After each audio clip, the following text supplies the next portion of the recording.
Hallo zusammen, in diesem Video erzähle ich Ihnen einiges Wissenswertes über Nilkreuzfahrten und wie Sie sich darauf vorbereiten können. Ich werde mein Fazit ausnahmsweise direkt an den Anfang stellen, nicht an den Schluss. Mein Fazit ist, dass sich die Reise absolut lohnt und ich werde definitiv wieder nach Ägypten gehen. Bei einer Nilkreuzfahrt ist es so, dass Sie sich meistens ein Paket buchen können. Sie können 1 bis 2 Tage Kairo im Voraus noch dazu planen und hinterher können Sie noch mehrere Tage Badeurlaub anhängen. Ich würde Ihnen tatsächlich beides empfehlen. Kairo ist absolut sehenswert, schon allein wegen den Pyramiden und der Sphinx, aber auch allein um Kairo zu sehen. Kairo ist eine 20-Millionen-Stadt. Und sowas kennt man aus Deutschland überhaupt nicht. Dieser gigantische Moloch, das ist schon schwer beeindruckend, wie die Menschen da leben, wie die Häuser stehen, das muss man mal gesehen haben. Die Flusskreuzfahrt selber ist unglaublich schön, unglaublich entspannend. Es ist was Tolles. Und auch das kann ich unumwunden empfehlen. Wenn man sich auf diese afrikanische Art einlassen kann, dann ist das eines der schönsten Erlebnisse, die man haben kann als Urlaubserlebnis. Der Badeurlaub hinterher, ebenfalls ganz klar, ein Daumen hoch von mir. Die Hotels sind alle riesengroß, die sind alle direkt am Strand gelegen, die haben ja dort keine baulichen Beschränkungen, da gibt es ja sehr viel Platz in der Wüste. Der Sandstrand selber ist auch sehr gut, es ist normalerweise Sandstrand, er geht ganz flach rein, Sie können sehr weit reinlaufen, Sie haben wahnsinnig warmes Wasser, 26, 28 Grad ist da gar keine Seltenheit. Sie haben Korallenriffe, wo Sie Fische beobachten können. Die Hotelanlagen sind auch nicht überfüllt, dadurch, dass sie so weitläufig sind. Sie haben Parkanlagen, Poolanlagen.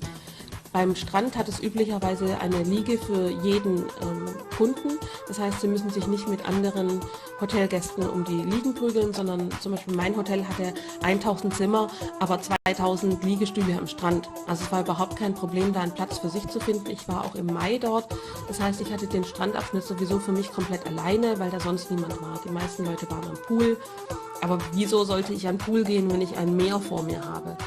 Die Wellen sind ganz klein, es gibt fast keine Strömungen, das heißt, man muss da auch nicht Angst haben zu baden. Und die ganze Reise ist natürlich schon schön, weil sie mit der Großstadt beginnen, dann sanft die Flusslandschaft und die Nillandschaft herunterfahren und die Reise ausklingen lassen mit einem Badeurlaub. Ihnen sollte bewusst sein, dass die Nilkreuzfahrt ja ganz offensichtlich auf dem Nil stattfindet, also in Ägypten. Das heißt, Sie kommen in ein Land, in dem es afrikanische Verhältnisse gibt und dementsprechend ist auch alles vor Ort. Wenn Sie mit deutschem Denken da dran gehen, werden Sie wahrscheinlich schwer enttäuscht werden. Wenn Sie Ihren Standard und Ihre Vorstellungen auf afrikanisches Niveau herunterschrauben, dann werden Sie wahrscheinlich sehr glücklich werden und werden mit dem einen oder anderen Umstand deutlich besser klarkommen. Bei allen Inlandsflügen ist es so, dass Sie durch zig verschiedene Kontrollen müssen. Es liegt daran, dass es ja in Ägypten zahlreiche Anschläge gab und Russland hat dann Ägypten vor die Wahl gestellt, entweder kommen keine russischen Touristen mehr oder ihr erhöht die Sicherheitsvorschriften drastisch. Das heißt, Sie müssen bei jedem Flug, bei jedem Check-in wird Ihr Gepäck sehr gründlich durchsucht. Sie können keinerlei Flüssigkeiten mitnehmen, auch nicht die berühmten 100 Milliliter. Da sind die Ägypter ziemlich kompromisslos. Sie müssen den Gürtel ausziehen, Sie müssen die Schuhe ausziehen. Das heißt, ich würde empfehlen, beim Reisen Schuhe dabei zu haben, die Sie sehr schnell an- und ausziehen können, weil Sie sonst einfach immer da stehen und dann ihr Ding erledigen müssen. Das ist ein bisschen nervig. Aber Sicherheit ist halt Sicherheit. Die Währung in Ägypten ist der ägyptische Pfund und im Mai 2018 war der Wechselkurs 1 Euro gleich 21 ägyptische Pfund. Und es ist so, dass Sie bequem Euro in Bargeldform mitnehmen können auf die Reise. Sie brauchen auch nicht so viel Euros mitnehmen. Es muss halt für den Anfang reichen. Und dann ist es so, wenn Sie am Flughafen ankommen, noch in der Ankunftshalle sofort zu Ihrer Linken befinden sich mehrere Bankschalter, wo Sie eben Scheine bequem umtauschen können in ägyptisches Geld. Die sind ehrlich, arbeiten sehr gut. Es gibt keine Wartezeiten, kaum Schlangen, weil da die Leute meistens noch nicht dran denken, dass sie Geld brauchen.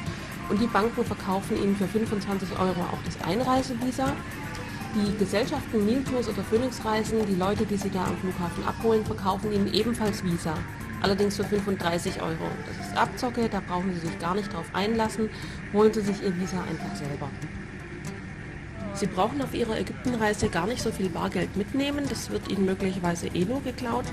Es ist so, dass es in Ägypten in jeder Stadt ganz normal Bankautomaten gibt und da können Sie ganz normal auch Geld abheben. Also ich konnte an den Bankautomaten mit meiner Visa-Karte Geld abheben, das war sehr bequem. Masterkarte funktioniert in Ägypten nicht wirklich gut, es ist einfach nicht verbreitet. Und die Girokarte funktioniert komplett gar nicht, weil meines Wissens nach deutsche Banken einfach das gar nicht anbieten in Ägypten. Sie können bei den Straßenhändlern auch mit Euro bezahlen, dann allerdings wird es ein bisschen teurer, da sollten Sie vielleicht schon einheimische Währung benutzen. Die Nilkreuzfahrten werden von verschiedenen Reiseveranstaltern veranstaltet, unter anderem Niltours oder Phoenixreisen oder ähnliches. Diese Reiseveranstalter sitzen alle in Deutschland. Bei wem Sie buchen, ist relativ egal, denn die Gruppen werden auf den Schiffen ohnehin zusammengewürfelt. Sie können auch vorher nicht wissen, auf welches Schiff Sie kommen, weil es tatsächlich einfach so ist, dass die Schiffe bedingt im Hafen liegen und Sie werden dann dort einquartiert, wo es Platz hat. Es gibt weit über 400 Nilkreuzfahrtschiffe, davon sind allerdings fast die Hälfte außer Betrieb. Das liegt daran, dass der Tourismusanteil in Ägypten stark zurückgegangen ist seit den letzten Anschlägen. Die Nilkreuzfahrtschiffe sind auch keineswegs so groß wie die normalen Kreuzfahrtschiffe, wie man sie kennt von AIDA oder ähnliches. Das sind kleine Flusskreuzfahrtschiffe mit 4 bis 5 Stockwerken und die verkehren meistens auch zwischen Luxor und Aswan, haben also eine begrenzte Strecke, die sie immer wieder zurücklegen. Für eine Nilkreuzfahrt bzw. für eine Reise nach Ägypten brauchen Sie sehr wenig Gepäck. Ich bin mit einem Wanderrucksack gereist, der allerdings nur zur Hälfte voll war. Dann hatte ich noch eine kleine Tagestasche dabei, wo man 1 Liter Wasser reinbekommt und seine Unterlagen, die man für die Ausflüge benötigt. Sie benötigen mehrere kleinere Geldbeutel, Münzgeldbeutel. Es ist sehr wichtig, dass Sie in Ägypten Ihr Geld verteilen auf verschiedene Geldbeutel, damit Sie beim Bezahlen immer nur einen herausziehen müssen, sodass der Händler nicht sieht, wie viel Geld Sie in Wahrheit dabei haben. Außerdem verteilen Sie natürlich das Risiko für den Fall, dass Sie mal beklaut werden. Was Sie auf jeden Fall benötigen, das ist ein Hut. Sie können Hüte aller Machart in Ägypten sehr gut kaufen. Die gibt es auf jedem Basar und die Preise sind sehr moderat. Vor allem gibt es da auch sehr viel mehr Auswahl wie bei uns in Deutschland. Was Sie ebenfalls brauchen, ist ein ganz dünner Schal, ein Tagesschal. Das gilt auch für die Männer. Am besten einen aus Gaze. Auch den können Sie in Ägypten auf jedem Basar kaufen. Kostet 2 bis 5 Euro, je nachdem. Sie brauchen den Schal, um sich einmal vor der Sonne zu schützen, dann auch gegen Zugluft der Klimaanlagen und ganz wichtig, wenn es Ihnen besonders heiß wird, können Sie den Schal mit Wasser nass machen und dann quasi wie einen Flügel um sich legen und etwas wedeln, so dass es Ihnen sehr schnell wieder kühl wird. Das hilft Ihnen vor allem, wenn Sie an Orten sind wie den Pyramiden oder den Tal der Könige. Ich bin ein großer Fan davon, auf Reisen weniger zu tragen und dafür öfters zu waschen. Dementsprechend wenig Kleidung hatte ich dabei. Ich hatte jetzt für 10 Tage gerade mal meinen Schal und Hut dabei, dann natürlich ein Strandoutfit. Ich hatte insgesamt tatsächlich 3 Hosen, das ist ungewöhnlich viel. Allerdings war eine davon eine lange Hose, die ich im Flugzeug angezogen habe, denn da ist es relativ kalt. Und die 2 kurzen Hosen waren dann zum Anziehen im Wechsel und zum Waschen für die 10 Tage eben vor Ort. Ich hatte insgesamt 5 Hemden, die von relativ guter und schicker Qualität waren, denn so konnte ich die auch abends anziehen. In den Schiffsrestaurants gilt tatsächlich abends ein Dresscode und dementsprechend schick sollte man dort auftreten. Socken habe ich jetzt nur ein einziges Mal gebraucht, nämlich auch wieder im Flugzeug. Für den Zeitraum in Ägypten selber habe ich die ganze Zeit Wandersandalen angezogen, das reicht völlig aus. Und die waren auch vom Schuhwerk her durchaus gut geeignet, um diese ganzen Sehenswürdigkeiten und Attraktionen abzulaufen. Also normale Sandalen reichen völlig aus, Turnschuhe ebenfalls, man braucht kein besonderes Schuhwerk. Ich würde vielleicht noch empfehlen, Flipflops mitzunehmen. Für den Poolbereich könnte das ganz angemessen sein. An Hygieneartikeln müssen Sie verschiedene Mittel mitnehmen. Zuallererst natürlich das Sonnenspray. Hier empfehle ich den Sonnenschutzfaktor von etwa 50. Das hört sich viel an, aber auch Leute, die in Deutschland jetzt nur Faktor 20 oder 30 benutzen, sollten in Afrika definitiv 50 nutzen. Die Sonneneinstrahlung dort ist sehr viel höher. Vor allem hat man dort auch ein sehr viel höheres Albedo, das heißt Sonnenabstrahlung an Oberflächen, das ist tatsächlich nicht zu unterschätzen. Sie sollten auf jeden Fall auch Hautcreme dabei haben. In Ägypten trocknet Ihre Haut sehr schnell aus, dadurch, dass Sie sehr häufig duschen, durch das ständige Verschwitztsein. Sie haben aber auch eine hohe Sandfracht in der Luft. Die Luft ist insgesamt sehr trocken, es ist ja immerhin Wüstenluft. Ich habe tatsächlich die halbe Flasche Hautcreme leer gemacht in den 10 Tagen. Besonders wichtig ist Insektenschutz. Ich habe hier eine Flasche Autan gekauft. Das ist schon das neue Autan, das auch gegen Tigermücken und ähnliche Mücken hilft, die gerade in Ägypten am Nil auch anzutreffen sind. Das sollten Sie auf jeden Fall benutzen, nicht nur für sich selber, sprühen Sie damit auch Ihr Bett ein, sprühen Sie Ihre Kleider ein. Gerade auf den Nilschiffen gibt es eben deutlich viele Insekten, ist ja auch logisch, sie sind ja immerhin an einem Gewässer. Desinfektionsmittel hatte ich dabei, habe es aber überhaupt nicht gebraucht, aber falsch sein kann es auch nicht. Dann hatte ich noch Oropax dabei. Es kann auf den Nilschiffen deutlich laut sein, vor allem dann, wenn die eigene Kabine in der Nähe des Schiffsmotors ist. Der läuft nämlich Tag und Nacht. Meine Kabine war relativ weit weg vom Schiffsmotor, es war sehr ruhig bei mir. Ich habe zwar den Motor durchaus gehört nachts, allerdings war die Lärmbelastung für mich nicht sonderlich hoch. Ich selber wohne in einer Großstadt und hier ist es nachts ähnlich laut, war für mich also gar kein Problem. Wenn Sie Oropax benutzen, lesen Sie sich vorher die Bedienungsanleitung durch. Die meisten Leute benutzen es falsch und wundern sich dann, dass es nicht richtig wirkt. Ich hatte auch eine Tube mit Waschgel für Kleider dabei, die hat aber überhaupt nicht gut funktioniert. Ich schätze mal, das liegt daran, dass in Ägypten das Wasser relativ weich ist und gerade im Hotel oder auf dem Nilschiff ist es dann zusätzlich auch noch sehr stark gechlort, was wahrscheinlich einfach dazu führt, dass diese Waschleistung von dem Gel sehr stark nachlässt. Ich hatte einen Seifenriegel dabei, damit habe ich alles sehr gut waschen können. Die Kleidung hat hinterher auch angenehm geduftet und trocken wird Kleidung ja sowieso innerhalb von wenigen Stunden. Zum Wasser kann man sagen, dass es zum Zähneputzen problemlos genutzt werden kann, eben weil es so stark gechlort wird. Deswegen kann man es aber auch nicht trinken, sollte man ohnehin nicht tun. Es gibt ja immer noch dieses Restrisiko. Sie können Wasser ganz normal zum Trinken in Flaschen kaufen, sowohl auf dem Schiff als auch im Hotel, als auch überall unterwegs. Mit den Getränken in Ägypten ist es so eine Sache. Auf den Nilkreuzfahrtschiffen kann man zwei Sachen buchen. Man kann entweder Vollpension buchen oder All-Inclusive. Bei der Vollpension ist es so, dass die Getränke beim Frühstück und beim Nachmittagskaffee dabei sind. Das heißt, zum Frühstück kriegt man Kaffee und Tee kostenlos dazu. Man kann auch ein Glas Saft trinken, falls man es schafft, diesen sehr, sehr süßen Saft runterzuwürgen. Ich habe es nicht geschafft. Beim Mittagessen und beim Abendessen kann man sich Getränke dazu kaufen und da sind die Preise doch wirklich heftig. Also es ist so, dass 1,5 Liter Wasser, die kosten 30 ägyptische Pfund, das sind 1,5 Euro. Das sind also Preise, die sind ebenso teuer wie in Deutschland teilweise. Es ist dann so, dass man unterwegs noch bei den Busfahrern, die einen zu den Attraktionen bringen, da kann man auch Wasser kaufen. Die haben nämlich kleine Kühltruhen in ihren kleinen Büsschen und die verkaufen 3 kleine Flaschen Wasser, das sind also 0,6 Liter, 3-mal. Und die wollen dafür 1 Euro haben. Der Preis ist auch der gleiche wie in Deutschland, allerdings durchaus vertretbar. Dafür, dass man dann ein kühles Wasser vor Ort kriegt, finde ich das ganz okay. Das Angebot habe ich selber auch öfters wahrgenommen. Ich hatte auf dem Nilkreuzfahrtschiff tatsächlich Vollpension gebucht, weil ich wusste, dass ich keinen Alkohol trinken werde. Ich wusste, dass ich nur die normalen Getränke brauche, eben diese normale Flasche Wasser für 1,50 Liter für 1,50 Euro. Und ich bin damit tatsächlich auch ganz gut gefahren. Während der gesamten Reise hatte ich also Getränke Zusatzkosten von 25 Euro also insgesamt auf den ganzen 10 Tagen. Und das war also durchaus in Ordnung. Das muss man allerdings vorher wissen.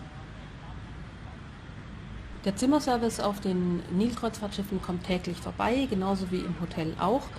Sie können den Zimmerservice deutlich verbessern, indem Sie ab und zu mal eine 5 oder eine 10-Pfund-Note im Zimmer liegen lassen, demonstrativ, sodass auch klar ist, dass das für den Zimmerservice ist. Sie können allerdings auch das Do Not Disturb Schild hinhängen, dann bleibt der Zimmerservice weg. Der Zimmerservice ist ausgesprochen ungründlich. Ich bin mir nicht sicher, ob die Männer, die da im Zimmerservice arbeiten, jemals angelernt wurden.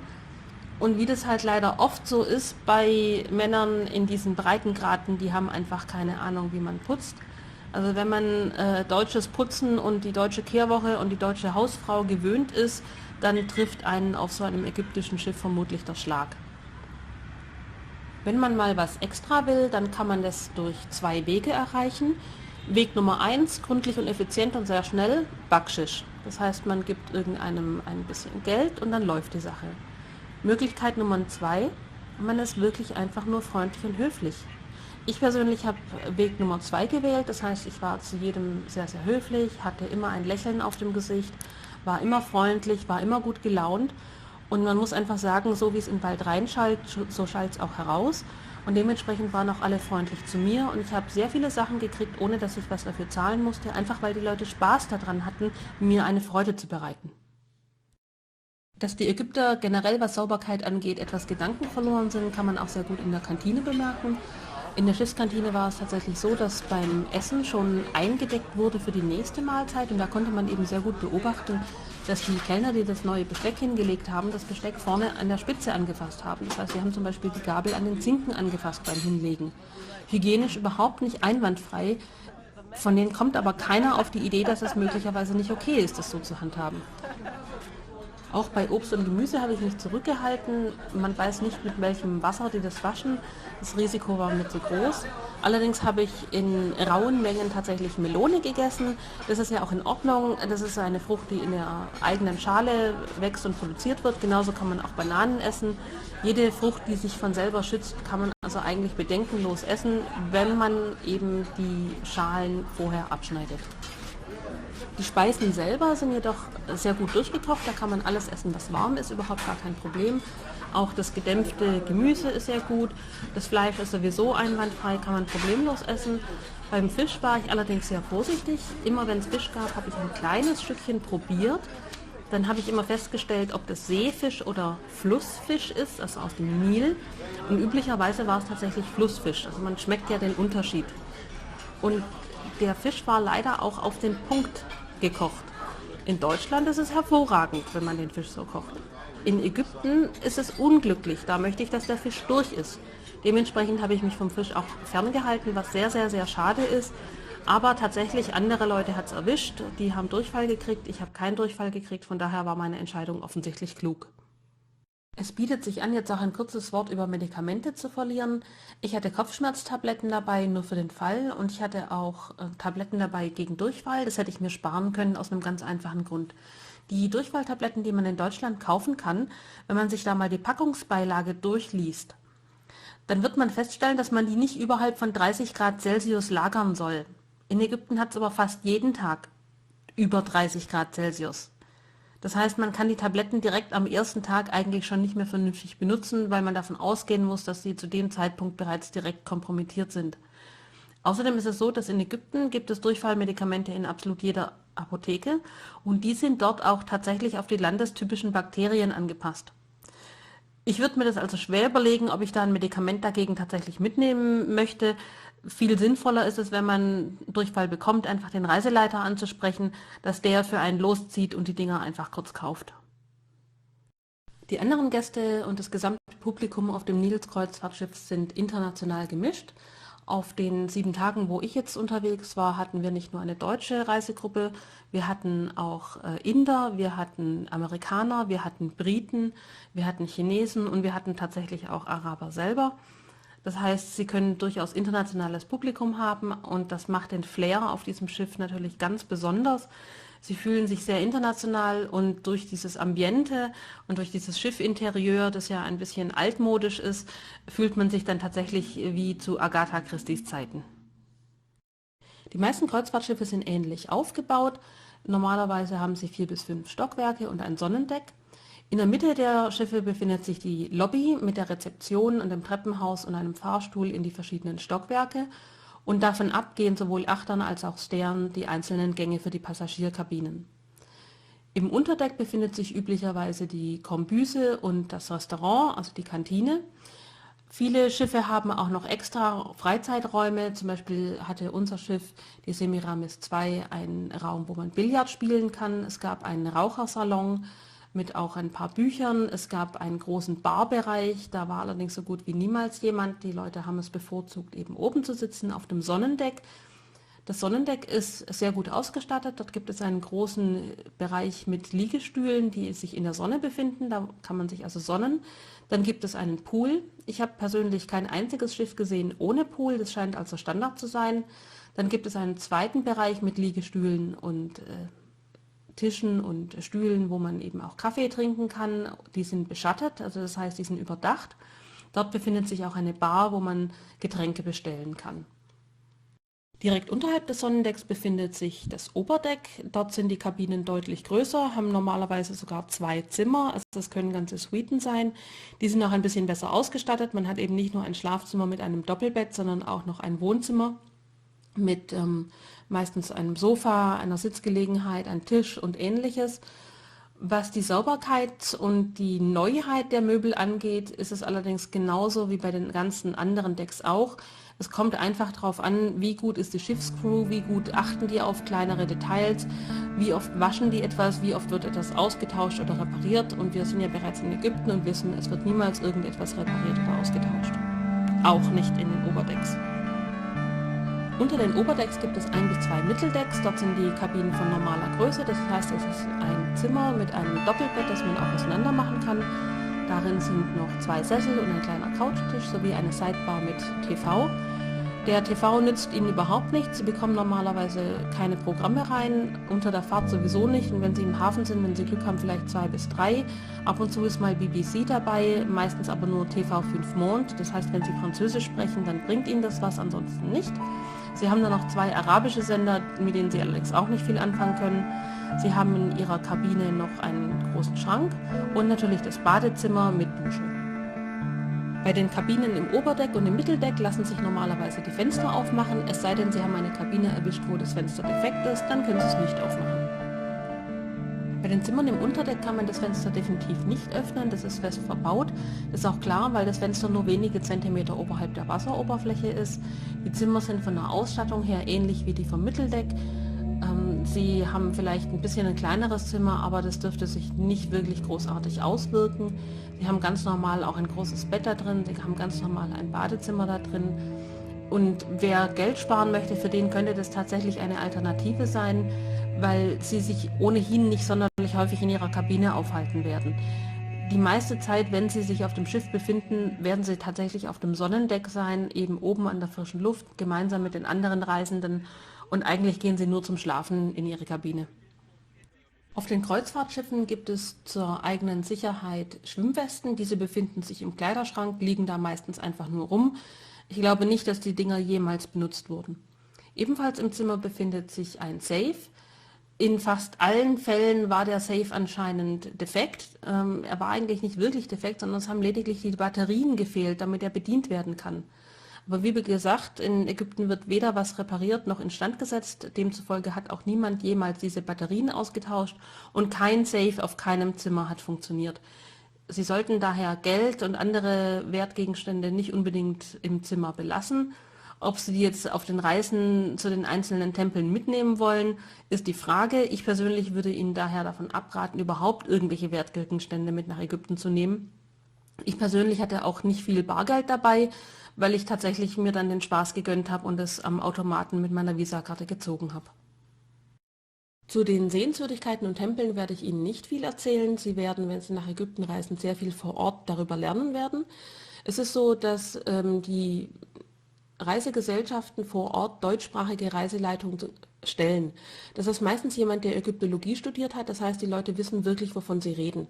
Und sie bekommen sehr, sehr, sehr viele Informationen. Die Reiseführer dort haben gemerkt, dass uns Deutschen das sehr wichtig ist, möglichst viel über das Land zu erfahren. Und sie werden den ganzen Tag zugetextet, allerdings nicht negativ, sondern positiv. Ich fand das wirklich schön. Unser Reiseleiter hieß Aziz und der hat sehr viel erzählt, er hatte sehr detailgenaue Informationen, er konnte sehr genau alles erklären und es war wirklich sehr schön, man hat wirklich viel gelernt und es hat Spaß gemacht, da zuzuhören. Und deswegen sehen Sie sich hier einfach nur die Bilder an, ohne Erklärung dazu und lernen dann vor Ort, was es eigentlich alles ist, was Sie da sehen.